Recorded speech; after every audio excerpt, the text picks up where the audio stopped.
Good evening. Welcome to Left, Right and Centre. I'm Vishnu Shom. On the program tonight. For years, India assiduously built up relations with the Northern Alliance, military, financial and medical aid. This has always been a resistance force. In fact, it was this force which swept to power in Kabul 20 years ago. That's when they were supported by the United States. Now the United States has left Afghanistan. Effectively, the Northern Alliance, though, continues to be a resistance movement. Is it time for India to revive and strengthen these links with the Northern Alliance in the Panjshir Valley? Or should India, in fact, keep talking to the Taliban? These are difficult choices, but that's something we're going to debate on this program this evening. With the Taliban firmly ensconced in Afghanistan with Pakistan's backing, will India now look to revive and strengthen ties with the Northern Alliance? That's the original anti-Taliban force in Afghanistan. It was this force that swept into Kabul 20 years ago with US support. These are the two men who are leading the Northern Alliance fight back. Ahmed Massoud, the 32-year-old son of the most iconic Afghan resistance leader of them all, Ahmed Shah Massoud, and Amrullah Saleh, the first vice president of Afghanistan till a few days back. Both men remain defiant. They've retreated to their lair, the Panjshir Valley. Today, Saleh, who believes he is the legitimate president of Afghanistan after Ashraf Ghani fled, tweeted, "Nations must respect the rule of law, not violence. Afghanistan is too big for Pakistan to swallow, too big for the Talibs to govern. Don't let your histories have a chapter on humiliation and bowing to terror groups." But not all former Northern Alliance leaders think the same way. Former President Hamid Karzai, once thought to be among India's greatest friends, and Abdullah, who leads the High Council for National Reconciliation, are actively in talks with the Taliban. Today, in fact, they met the Pakistani ambassador to discuss what they said was national and international legitimacy for the Taliban regime. While Amrullah Saleh's location is secret, he insists he is in Afghanistan and is believed to be in the Panjshir Valley. Now, that's the heart of the Northern Alliance movement, a movement India championed and supported in every way possible: military aid, medical aid, financial assistance. In these areas, New Delhi is an eternal friend. This is the Panjshir Valley. This is Bazarah, where Ahmed Shah Massoud is buried. Further north is Khoja Bahauddin, what used to be the military headquarters of the alliance. Located on the border with Tajikistan, Khoja Bahauddin lies close to Farkhor, where India set up a military hospital that still functions. In fact, it was here that Ahmed Shah Massoud was pronounced dead.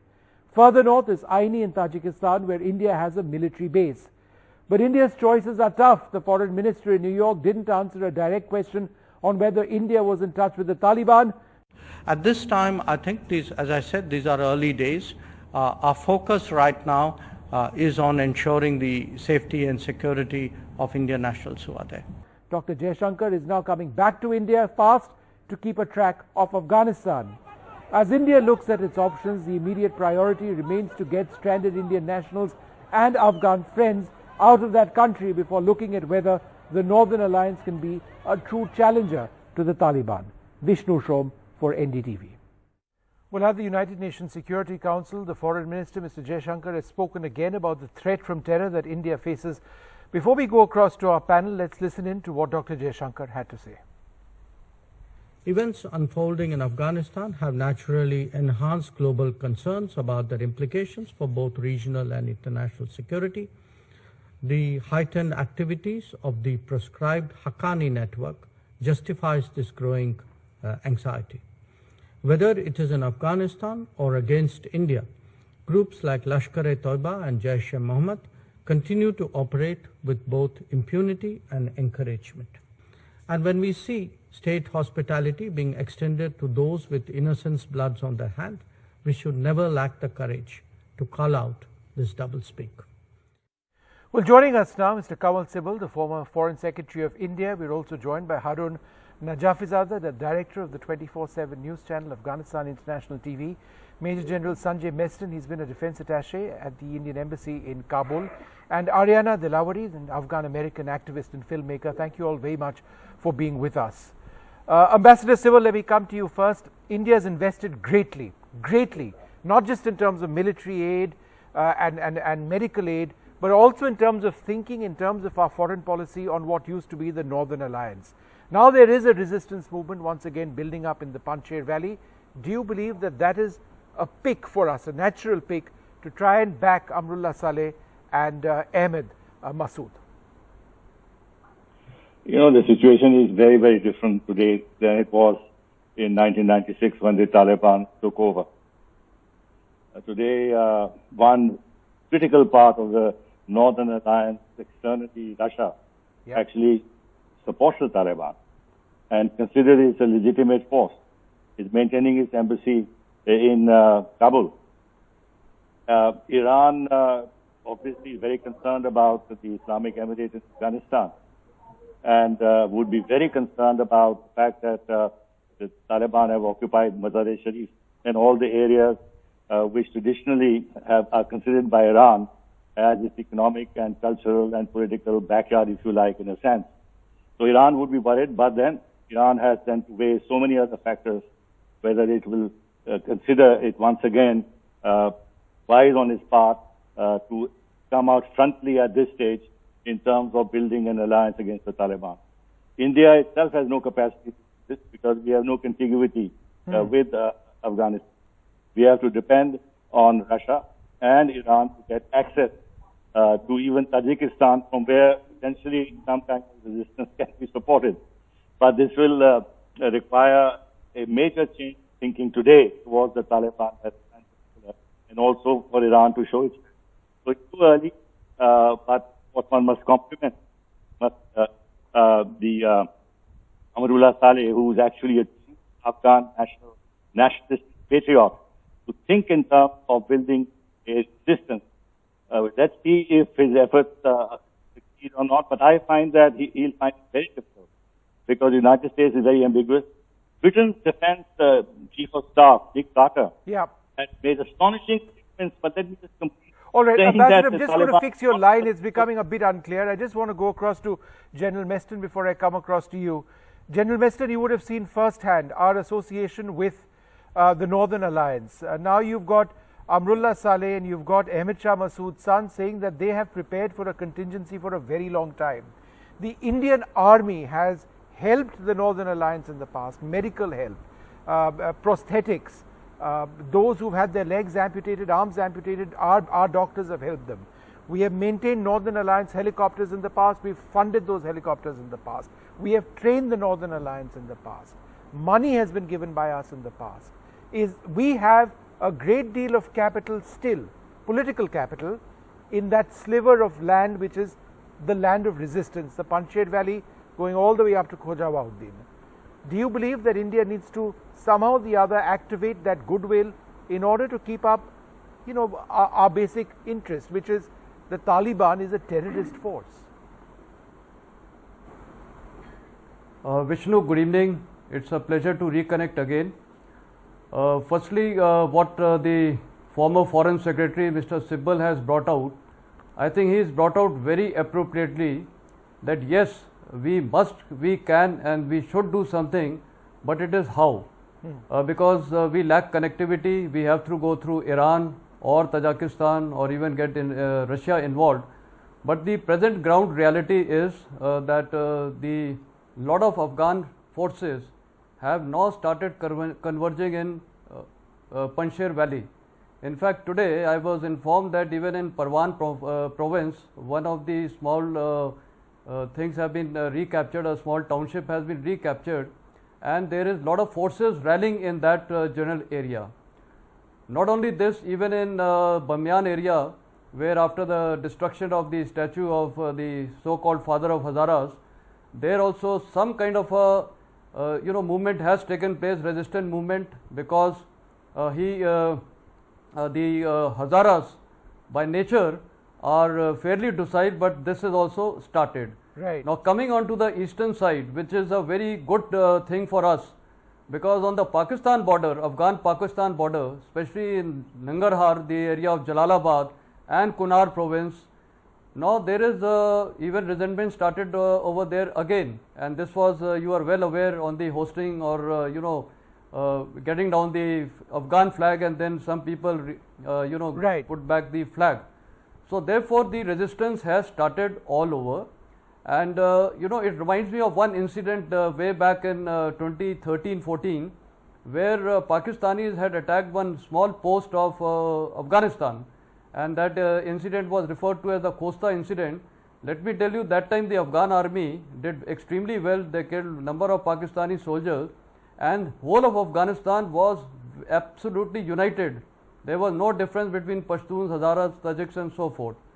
So now the inputs I get is that even today lot of Pashtuns on the Pakistan border side and even across are actually now going to stand, or rather standing behind Saleh and this alliance. So that's an input encouraging probably sign, in terms of that resistance building up. Yeah. Ariana Dilawari, when you hear Ariana Dilawari, when you hear the Taliban in press conferences, to actually use the words Taliban in press conference in one sentence is bizarre, but that said, when they make these claims that women are welcome, of course as per their laws, as per the Sharia, their interpretation, that women's rights will be respected, nobody has to fear that the Taliban, Afghanistan will not be used to propagate attacks or terror on any other nation. Do you believe them? I don't believe them at all. Not at all. They've shown with their actions that we should not believe them. While the negotiations were going on, before this withdrawal, they bombed a girls' school. They killed 100 Hazara girls. They have shown no change. Since in the last several weeks, they went into Herat in the university and forced the female students and the female faculty to quit. They went into the banks and forced the female employees to quit. They shot a woman in a province just because of what she was wearing, or because she wasn't accompanied by a male escort. They gouged a Hazara woman's eyes out. They've been abducting girls to sell to their men. Nothing has changed, and this is just one big lie. Yeah. I don't believe it at all. Ambassador Sybil, and I just want to say something. I'm speaking not only from my words, but I am on a chain of over 40 women on the ground, petrified for their lives, saying, what am I going to do? Everything I built for 20 years, my business, my life, my education, we work so hard. Yeah. One last night called me desperately, petrified. She's petrified trying to escape. Yeah. No, absolutely. Ambassador Sybil, is it your sense that, there's a real lull in Afghanistan at one level now, with American forces still at Kabul International Airport? The moment these forces leave and that process of evacuation is over, then it's back to square one in terms of the worst of the atrocities that we've seen. Well, I think it will be, because the rank and file of the Taliban is very different from the leadership, which has become a little more suave and little more clever in terms of manipulating Western public opinion, which actually wants to hear good stories from the Taliban, and which wants actually to propagate the view that this is a changed Taliban. And of course, there are some logical arguments that can be made that Taliban can't govern on its own. They need financial support. They need educated people. They need bureaucrats. They need to maintain law and order with structured security force in place. They have, in effect, to run the country. And they have to depend on external support from the World Bank, IMF, from other countries. And therefore, it's very important that they establish stability. But this is only temporary. Yeah. Because people who have got such an obscurantist mind can't have enlightened ideas. Yeah. And the rank and file genuinely believe that they have won over the most powerful military in the world, and therefore now the world is open to them. And you look at the way the Pakistani ministers are exulting, and the Pakistani Prime Minister is saying that they have shed the shackles of slavery. This is a sentiment on the ground, and therefore it's far too early. And I'm complete what I was earlier going to say. That General Nick Carter, who's been shuttling between Imran Khan and Baradar or whatever else, today said that they're honorable men. They believe in Pashtun Wali, and that they are the ideal government. They want an inclusive government. They want to accommodate all sectors of society. That's unbelievable that anybody should believe that. Stop saying this, which means that there is an effort actually to present the Taliban in the new light so that they become acceptable and the American feet on the ground is somehow papered over and is not made to look too bad. Yeah, I don't think that can happen. I think this battle of optics is going to be a huge failure going forward. It's unbelievable that any force, and least of all the United States, should attempt to do this. Harun, let me come across to you first. We've seen some you are the director of the 24/7 news channel Afghan International TV. We've seen some very brave journalists on the ground in Afghanistan today, yesterday and day before. Women out there trying to report. Do you believe the Taliban when they say that as long as you report in quote-unquote national interest, you can continue to report as women or even as journalists, man or woman? Or do you think it's just a lie? Well, first of all, I must say that we are all heartbroken in Afghanistan because the way that the country was wrecked and the way that the National Army, the National Police, the government and institutions fall apart is unimaginable. It's a failure on many sides, on the Afghan sides, who could not govern properly because of corruption and internal problems and mismanagement, etc. On the Pakistani side, for supporting Taliban militarily, financially, and morally. And of course, on the international side, including India, that despite billions of dollars in aid, I believe India paid or $3 billion to pay, at the very least. Yes.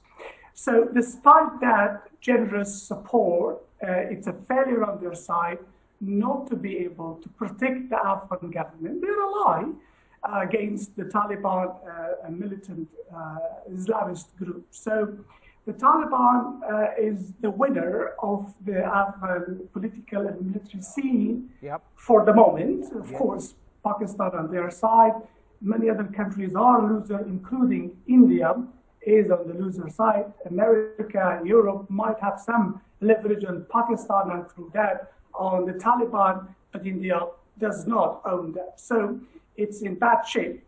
Talking about freedom of press in Afghanistan, we as journalists are quite fearful. We are worried about what's coming next because although we have some warm messaging out from the Taliban spokespeople, some promises are made. The fact that they have engaged with us in the past 20 years, more or less, is something that familiarized them with us and us with them. But at the end of the day, they have to try it out and we have to test it out to see whether we can coexist. Okay. All right, just 1 second, Harun. I want to go across to Ariana once again. Ariana, in terms of talking about the resistance building up, which is really the theme of this discussion in Afghanistan, the fact that the resistance itself is not united. You've had Abdullah, for example, who's been a very strong leader of the Northern Alliance. 20 years ago, when I was covering the conflict on the front line, he would be one of the leaders who would be in Charikar. We would go to him for a cup of tea and a soundbite, and he said he would be among the first to actually get into Kabul. Today, that same Abdullah is actually meeting the Pakistani ambassador, talking about the image of Afghanistan and international recognition. So if the Northern Alliance and their biggest, staunchest supporters of the past, for example, Hamid Karzai himself, the former president, if they are not united, then what chance does the resistance have? You're asking me? Yes. That question? Okay, look. Because I'm not on the ground, I don't want to weigh on that question because I want to make sure I stay in my lane of where my voice is useful and that I am uplifting the women's voices on the ground. But at me, I think a lot of what happened is Afghans who are not nationalists, who are not true patriots, corrupted the thing. So I don't want to contribute to the chaos of not being from within to speak to that specific question. What I will say is that I see the resistance of the people on the streets. I see women, and I see women protesting. I see them raising their flag, and I see how courageous they are. I see them showing up to work, and that I put my chips on. But I can't. You can't that would answer lack to the divide within integrity. the Northern I can't do Alliance. that. I get that. Not a problem. I mean, look, I'm Panjshiri, so I could weigh in and be like, oh yeah, whatever. But I have to have integrity about where my voice is used. I'm very aware of it. Okay, so right. Just that. So I support the whatever the people on the ground want to do, and I watch them in their resistance, and I just want to echo the voice. I get that. The voices. Okay, now okay. we have a collaboration with KU, and a visitor, a viewer rather, Sanju Lata, has asked a pertinent question. I'm going to put that question across to General Meston. Will this Afghanistan situation embolden Pakistan further, and what would that mean to India? General Meston? Yeah. Firstly, Vishnu, I would just like to add on and maybe attempt to answer the question which you asked Ariana. My views are that after the Russians, when they left in 91-92, there was a civil war in Afghanistan, and it was courtesy all these warlords and these power-hungry people, whether it was Gulbuddin, Hikmatyar, and so forth. They were all vying for power, and this time again, I think most of them are going to vying for power. That is why Abdullah and Hamid Karzai and Gulbuddin Hikmatyar, they are meeting Taliban. So it is a vying for power. Difference, that time there was civil anarchy, there was war. Right now it is, peaceful talks are going on. Now coming to the other point, that the resistance which is going on, I think... General, my question is... Yeah, obviously this has emboldened... Yeah. And what are the implications obviously this therefore for has India? emboldened Pakistan. Can we draw a link this about... has emboldened Pakistan, but... Yeah. Would there be a fallout, for example, in terrorism in Kashmir? Yeah, firstly, my view is, presently, I feel there are really no implications, because the top priority of Pakistan and Taliban would be to control the situation and, resist this movement which has carried on. They will suppress this resistance movement. That is the top priority, and forming the governance, trying to earn the goodwill from all nations so that they are recognized, they get finance, they get funding, so that the money comes in. They will start doing something once after 6 months time. Once they are stabilized, then Pakistan will play out its cards along with Taliban. So in the near future or in the immediate vicinity, I don't find them getting emboldened to start venturing against any country, including India. Their focus is right now in stabilizing the things in Afghanistan. Right. And as Ariana also brought out, the resistance which is going on, it's heartening to see women resisting. So I think that is what I think would be the priority. And what Ambassador Sibbal, he was quoting about this statement by the Pakistan PM. I would say Pakistan is that nation which has enslaved Afghanistan for the last 46 years. Yeah. In fact, I want to give Ambassador Sibbal the last word. Ambassador Sibbal, I just have a minute left. And the question is this. Put yourself in Dr. Jaishankar's shoes. Do you believe that there is a real potential for India to take the right decision by saying whatever it is as far as the Taliban is concerned, we will choose the right path. We will back the resistance because their values we back. Because anything short of that would appear to be some sort of ambivalence towards terror. The Taliban are not a friendly group. This is an out-and-out terror group. So is this a moment where Indian foreign policy can really shine by the choices that we make right now? I don't think we should show our hands in this way you are suggesting, because this will then validate what Qureshi and others are saying, that the only country that doesn't want peace in Afghanistan is India. That is not true. And so far as distance is concerned, forget Northern Alliance didn't defeat the Taliban. The United States Armed Forces which defeated the Taliban. So you can support the resistance, but thinking that you can overturn the Taliban in grip over Afghanistan, I think that is a bit far-fetched. Number two. Number three, I think we should wait and watch, see how the international community reacts, especially the Western countries, which is United States and Europe and its allies, and see how the United Nations react, how China plays its cards, how Russia plays its cards. Early days. Therefore, no need. We just should be very prudent in what we say. Don't reach out to the Taliban. Don't talk to them. Don't victimize them, but don't at the same time give the impression that you are going to prematurely talk about backing the resistance when you haven't established a community of interest with Iran, Russia, and all those who want a different kind of Afghanistan, not Afghanistan, but All right. Well, I'd like to thank you all very much for being with us. It's a very complicated situation.